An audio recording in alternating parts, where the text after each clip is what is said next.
नमस्कार, आप देख रहे हैं पहाड़ टीवी और मैं हूं आपके साथ स्मिता पटवार। चले रुक करेंगे उत्तराखंड की तमाम बड़ी खबरों का, लेकिन उससे पहले एक नजर आज की हेडलाइंस पर। उत्तरकाशी में सिंगल यूज प्लास्टिक को आजीविका से जोड़ने की कवायद हुई थी। सिंगल यूज प्लास्टिक के उचित निस्तारण से मिलेगा रोजगार।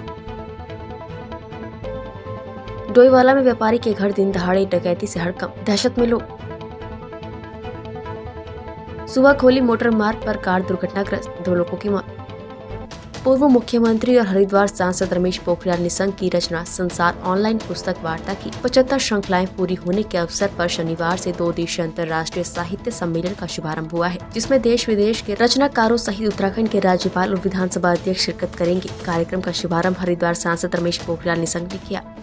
खुशी है कि आज पूरे देश से ही नहीं बल्कि पूरी दुनिया से तमाम विधाओं में लिखने वाले साहित्यकार, जैसे अभी आदरणीय तेजेंद्र शर्मा जो लंदन से आए हैं, बहुत ही वरिष्ठतम साहित्यकार हैं। उन्होंने जो अपनी भावनाओं को व्यक्त किया कि आज ये इस साहित्यिक जो महाकुंभ हो रहा है, जिसमें 400 से भी अधिक लोग यहाँ पर इस समागम में रहेंगे, जुड़ेंगे और लगभग 30-35 देशों के लोग भी कुछ लोग ऑनलाइन से और कुछ लोग यहाँ उपस्थित होकर के जुड़ेंगे। तो साहित्य पर चर्चा होगी और वो भी माँ गंगा के तट पर और पूज्य स्वामी जी के सानिध्य में। ये बहुत अद्भुत क्षण है मेरे लिए भी कि जब मैं अपने वरिष्ठ लोगों का सानिध्य प्राप्त कर सकूँगा। डोईवाला में कैबिनेट मंत्री प्रेमचंद अग्रवाल के रिश्तेदार व्यापारी शीशपाल अग्रवाल के घर दिन दहाड़े आबादी वाले क्षेत्र में 6 लोगों ने घर में घुसकर घर में मौजूद घर की मालकिन और 2 नौकरानियों को बंधक बनाकर लूट की घटना को अंजाम दिया। घटना की जानकारी मिलते ही पुलिस में हड़कंप मच गया, जबकि डोईवाला के आबादी वाले क्षेत्र में हुई दिन दहाड़े इस लूट की घटना से लोग भी दहशत में हैं। घटना की जानकारी मिलते ही डोईवाला कोतवाली प्रभारी के साथ आसपास के थानों की पुलिस, सीओ और एसपी देहात के साथ खुद पुलिस कप्तान डॉक्टर दिलीप सिंह कुमार मौके पर पहुंचे और घटनास्थल के साथ पीड़ित परिवार से घटना की विस्तृत जानकारी ली। उन्होंने क्या करा?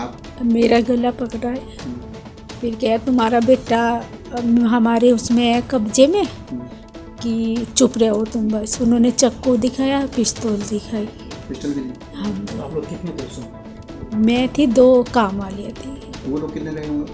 वो 6 जने थे। 6 जने? हाँ जी। पूरा घर खाने वाला होगा? हाँ जी, हाँ जी, पूरा घर। क्या फिर गोल्ड भी ले गए, पैसे भी ले गए? हाँ जी, जो था घर में सब कुछ ले गए। ममता बहुत बड़ी दुखद घटना है और बहुत ही मतलब एक झकझोर देने वाली घटना है ये, जो इस शहर में होते हुए और एक व्यापारी के साथ जो ऐसा ये हुआ है हादसा। और मेरी हालांकि पुलिस प्रशासन पूरी अपनी मुस्तैदी से लगा है, लेकिन मेरी फिर भी जल्दी से जल्दी ये वो है कि ये अपना खुलासा करें ताकि व्यापारियों के अंदर जो डर है, जो लोगों को, गृहिणियों को घर में डर है, वो दूर हो और अपराधी पकड़ने के साथ साथ पुलिस अपनी गश्त बढ़ाए ताकि दोबारा ऐसा हादसा ना होने पाए। 12 से 1 के बीच घटना घटित होना बताया जा रहा है और इसमें हमारी 5 टीमें लग गई हैं। एक बिंदु को, एक चीज़ को हम लोग बहुत गहराई से देख रहे हैं और बहुत जल्दी इस मामले का खुलासा किया जाएगा। इसका आकलन कर रहे हैं, लोग कर रहे हैं, हम भी देख रहे हैं। इसमें अभी तक 6 बताया जा रहा है, 6 लोग थे और इसमें 2-3 वाहनों की जानकारी हो रही है और पूरी चीज़ को हम एक चीज़ को मतलब संकलित करके इसको एक बहुत साइंटिफिकली हम उसको मामले को देख रहे हैं और जल्दी खुलासा करेंगे, बहुत जल्दी खुलासा। देखिए, वास्तव में जिस प्रकार से दिन में ये घटना हुई है 12 बजे के लगभग, और सरेआम 6 या 7 लोग यहाँ पे अंदर एंट्री कर रहे हैं, तो चुनौती तो है, ये सरकार के लिए भी चुनौती है और पुलिस के लिए भी चुनौती है। लेकिन जिस प्रकार से अभी हमारे डीआईजी, हमारे एसएसपी और तमाम यहाँ पे सीओज और कोतवाल तमाम हमारी टीम यहाँ लगी है पुलिस की, तो उम्मीद कर रहा हूँ बहुत जल्दी ये वर्कआउट होगा। और मैंने कहा भी है, ये हमारे लिए भी चुनौती है और पुलिस के लिए भी चुनौती है। एकता एंटी करप्शन से जुड़े पदाधिकारियों ने विकासनगर में आयोजित पत्रकार वार्ता के दौरान प्रदेश में हिमाचल प्रदेश की तर्ज पर भू कानून लागू करने की मांग को उठाया। एकता एंटी करप्शन के प्रदेश प्रभारी अकील अहमद और प्रदेश प्रवक्ता रजिया बेग की अगुवाई में हुई इस पत्रकार वार्ता में प्रदेश स्तरीय तमाम मुद्दों के साथ ही भू कानून को लेकर भी चर्चा की गई।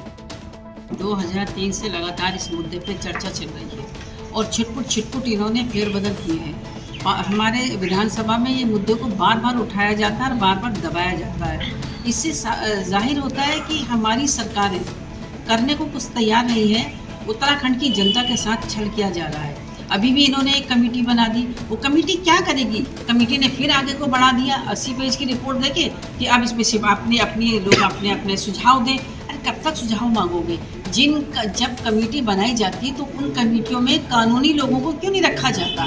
जो लोग कानून के जानकारी ज्ञाता है कानून के, उनको तो तुम अलग कर देते हो। कहीं से भी उठा के किसी को भी आप उन कमेटियों में रख देते हो, तो तुम्हें सुझाव कौन देगा? आप जनता से सुझाव मांगे, पूरे उत्तराखंड से सुझाव मांगे, और जो आप भू कानून के लिए आपका एक इंफ्रास्ट्रक्चर आपके पास आज 2003 से भी तैयार हुआ, तो हमारी सरकारें करेंगी क्या? विधानसभा में होगा क्या? जैसे कि हिमाचल की तर्ज पे आपको भू कानून को लागू करना चाहिए। हम तो डिमांड इस बात की कर रहे हैं कि हिमाचल की तर्ज पे करें आप। उसमें दिक्कत क्या है तुम लोगों को? क्योंकि कानून को लेकर उत्तराखंड में जो है, जब कांग्रेस की सरकार थी एनडी तिवारी जी की, तो उस समय जो है एक आवाज़ उठी थी उत्तराखंड से कि यहाँ पे जो है बाहर के लोगों के लिए प्रतिबंध लगना चाहिए। तो उस समय जो है सरकार में 2003 में तिवारी जी की सरकार में 500 मीटर जो है वर्ग मीटर के लिए ये आदेश जो है कानून बना गया था कि भाई 500 मीटर ही बाहर का व्यक्ति ले पाएगा। तो उसके बाद जो है जमीनों का काम तो उस समय धड़ेले चला, जिस पर्पज के कारण जो है ये कहा गया था कि बाहर के लोगों को यहाँ पे जो है जो भूमाफिया उत्तराखंड में आ रहे थे उनको रोका जाए। तो काम तो मुकदी बात उस समय भी लगातार चला जबरदस्त तरीके से। उसके बाद फिर 2007 में जब सरकार आई बीजेपी की, तो बहुजन खंडूरी जी ने जो है उसको घटा के 500 से 250 वर्ग मीटर कर दिया था कि बाहर का व्यक्ति इतनी जमीन ले सकता है। लेकिन उसमें ये नहीं करा कि जो है एक परिवार से एक ही व्यक्ति ले सकता है, जो क्योंकि अगर ये खुला होता तो उसमें जो है कहीं लिखा हुआ नहीं है ऐसा है। अब क्या है कि एक ही परिवार के 4 लोग अगर हैं तो वो 250 वर्ग मीटर ज़मीन जो है एक ही टुकड़े को अगल बगल करके ले रहे हैं और मकान के नाम पर लिया जा रहा है जो है, लेकिन मकान ना बना के उसमें व्यापार किया जा रहा है जो है। कहीं जो है बिल्डिंग बनाई जा रही है, कहीं हॉस्टल बनाए जा रहे हैं, कहीं जो है रेंटल जो है बिल्डिंग बन रही है, और कहीं जो है आपको जो है ये जो किराए का फैक्ट्री वगैरह को जो है फैक्ट्री वगैरह के लिए गोदाम वगैरह बना के जो है पूरा बिजली चल रहा है। कहने का मतलब ये है कि ये व्यापार चल रहा है। केदारनाथ धाम में बर्फबारी शुरू होने के साथ ही कड़ाके की ठंड पड़ने लगी है। ऐसे में जिला प्रशासन ने श्रद्धालुओं से अपील की कि गर्म कपड़ों के साथ ही बाबा केदार के दर्शनों के लिए आए। वहीं सबसे बड़ी बात यह है कि केदारनाथ धाम में दर्शनों के लिए पहुंचने वाले श्रद्धालुओं की संख्या ने पुराने सभी रिकॉर्ड तोड़ दिए हैं।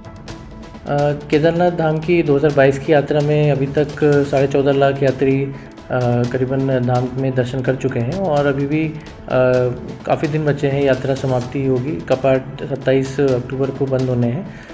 अभी मौसम भी वहाँ पे काफ़ी ठंडा हो गया है, तो सभी यात्रियों से अनुरोध है कि जो यात्रा पे आ रहे हैं वो सफिशिएंट अपने साथ गर्म कपड़े लेकर आएँ। और इसके साथ ही मौसम कभी कभी ख़राब भी होता है, तो उसके लिए पूरी प्रिपरेशन करके ही विज़िट करें।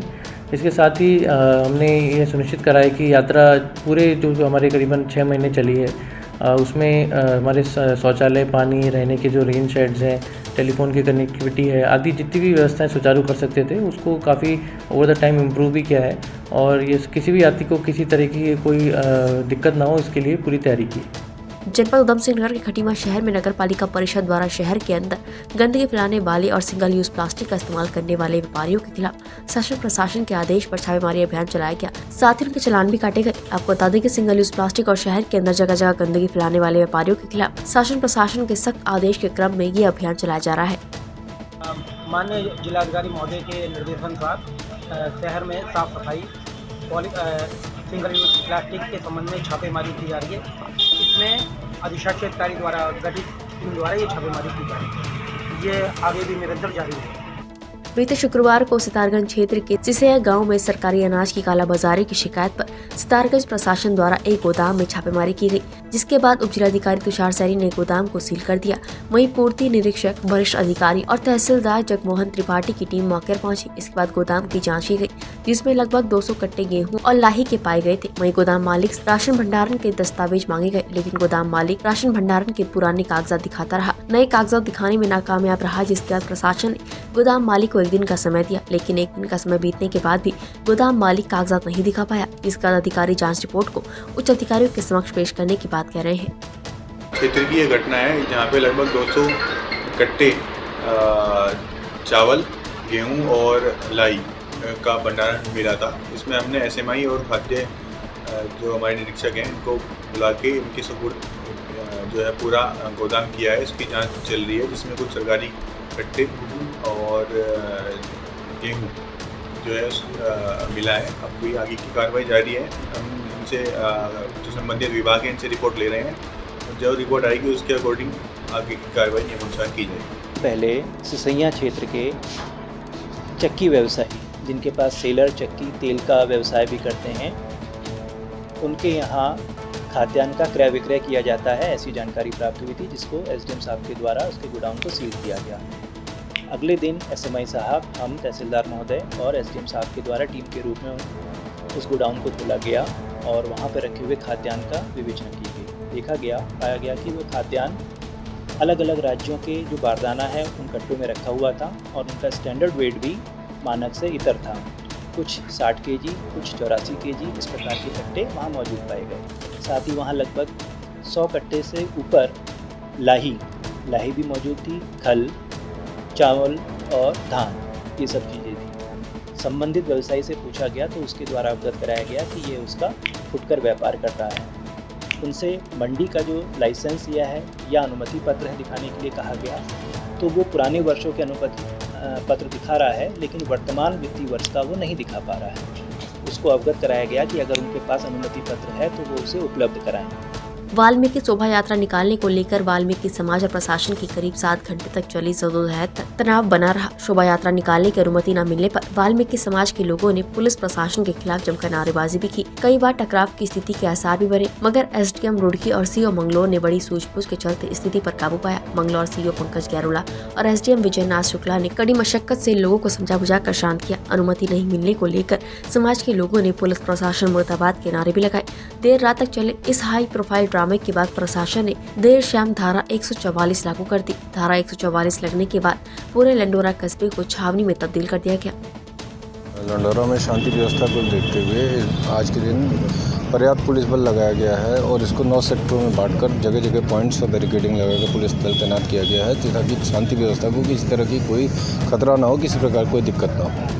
धारा 144 क्या धारा विगत दिनों कुछ ऐसी घटनाएं हुई जिसके आधार पर ये समाधान हुआ कि त्योहारों का मौसम नज़दीक है और इनको देखते हुए शांति व्यवस्था के लिए धारा 144 लगाई जाने आवश्यक हो गई। जनपद उधम सिंह नगर के विद्युत उपखंड किच्छा के SDO DC दुरानी ने कोतवाली पुलिस को तहरीर सौंपकर कांग्रेस के प्रदेश प्रवक्ता और पूर्व मुख्यमंत्री के सलाहकार गणेश उपाध्याय के खिलाफ कार्रवाई करने की मांग की। SDO DC दुरानी ने कहा कि बीती 13 अक्टूबर को शांतिपुरी निवासी गणेश उपाध्याय द्वारा कार्यालय और कार्यालय के बाहर अभद्र भाषा का प्रयोग किया गया। यही नहीं, उन्होंने राजनीतिक पहुँच का हवाला देते हुए विजिलेंस को रुपए देकर पकड़वाने की धमकी दी, जो कि मानसिक उत्पीड़न का विषय है। अधिकारी ने उक्त प्रकरण में कानूनी कार्रवाई की मांग की है। वहीं कांग्रेस प्रदेश प्रवक्ता गणेश उपाध्याय ने कांग्रेस नेताओं के साथ कोतवाली पहुंचकर SDO के खिलाफ तहरीर सौंपकर उचित कार्रवाई की मांग की है। ये यहाँ के जो SDO हैं प्रभारी दिनेश चंद्र गुरबानी, उन्होंने तहरीर दी है कि वो अपने ऑफिस में मौजूद थे, तब ये गणेश उपाध्याय अपने साथ कुछ लोगों को लेकर आया और उनके साथ नारेबाजी करते हुए उनसे आलोचना की गई है और फाइल वगैरह थी थी, इससे सरकारी कार्रवाई करना हुआ। तो उनकी एप्लीकेशन हमने ले ली है, उस पर जाँच की जा रही है और जांच में जैसे कितने सामने आएंगे दोनों पंजीकृत करके कार्रवाई की। और सर कांग्रेस हमारे संज्ञान में अभी तक मेरे सामने तहरीर नहीं आई है, लेकिन हमारे संज्ञान में आया कि उन्होंने एक तहरीर दी है, तो उस तहरीर पर भी जैसे जो तथ्य इस तरीके के हैं तो उसको भी जाँच की जाएगी और जाँच के बाद जैसे सूरत हाल होगी। मामला मेरा एक ही है, माननीय गणेश उपाध्याय जी जो अपने को कांग्रेस का नेता बता रहे हैं और वो दूरभाष में भी मुझसे कहते हैं कि मैं पूरे CM का सलाहकार बोल रहा हूँ और कार्यालय में आते हैं, कार्यालय में फ़ोन से भी बदतमीजी करते हैं और सामने आते हैं। परसों 13 तारीख को उन्होंने जिस तरीके की बदसलूकी कार्यालय में घुस करके सरकारी कार्य को बाधित किया है, मेरी फाइलें फेंकी हैं, मेरे साथ गाली गलौज की है, अशोभनीय शब्दों का प्रयोग किया है, पूरी तरह से ऐसा ही नहीं था। उसके बाद भी मैं पूर्ण रूप से शालीनता के साथ उनको समझाते रहा और कहते रहा कि नेताजी आप गलत भाषाओं का प्रयोग मत करिए, आराम से आपका जो काम है, जो काम मेरे स्तर का है मैं उसको करूँगा। लेकिन उसके बाद भी वो समझने को तैयार नहीं। वो कह रहे मैं आपके खिलाफ कार्रवाई करूँगा, आपको छोड़ूंगा नहीं। तू ता रेरा की भाषाएं, गाली गलौज, ऐसी भाषाएं जिनको मैं यहाँ पर बोल नहीं सकता हूँ, ऐसी भाषाओं का उन्होंने प्रयोग किया है और आप सब लोग मुझे जानते हैं इतने समय से, अगर कहीं आपको कुछ पुलिस प्रशासन से कि निष्पक्ष रूप से ऐसे लोगों को सबक मिलना चाहिए जो सरकारी कार्य को बाधित करें और अशोभनीय भाषाओं का, गंदी भाषाओं का प्रयोग करके गाली गलौज का वो करें बिना किसी मतलब के। मेरा कोई गणेश उपाध्याय जी से कोई मेरा रंजिश नहीं है, न मेरा, मैं उनका, अगर वो नेताजी हैं मैं उनका पूरा सम्मान तब भी करता था, आज भी करता हूँ। वो जितनी गाली गलौज बकना चाहे बगें, जो गलत काम करना चाहे, मेरे खिलाफ तहरीर देना चाहे दें, मुझे कोई दिक्कत नहीं है। वो प्रशासन का काम है, प्रशासन जांच करेगा। लेकिन मैं इस के माननीय मुख्यमंत्री जी से भी मिलूंगा। मेरे ट्रेड यूनियन के डिपार्टमेंट के सारे संगठन इन्वॉल्व हैं, संघर्ष समिति बनाई गई है और डिपार्टमेंट के लोग भी इसमें आप आगे आएंगे। कोई मांग नहीं है, एक सूत्री मांग है।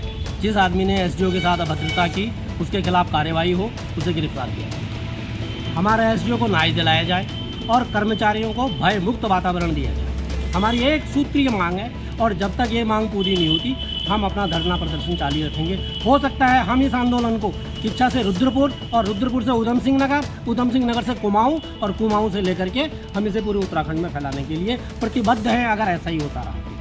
इसलिए हमें न्याय चाहिए। हमें पुलिस प्रशासन से मेरा करबद्ध निवेदन है और पत्रकार बंधुओं से भी करबद्ध मेरा निवेदन है कि आप लोग सच्ची बात कहें, सच्ची बात छापें, सच्ची बात प्रसार। उत्तराखंड की तमाम बड़ी खबरों में फिलहाल इतना ही। बाकी खबरों के लिए देखते रहिए पहाड़ टीवी। नमस्कार।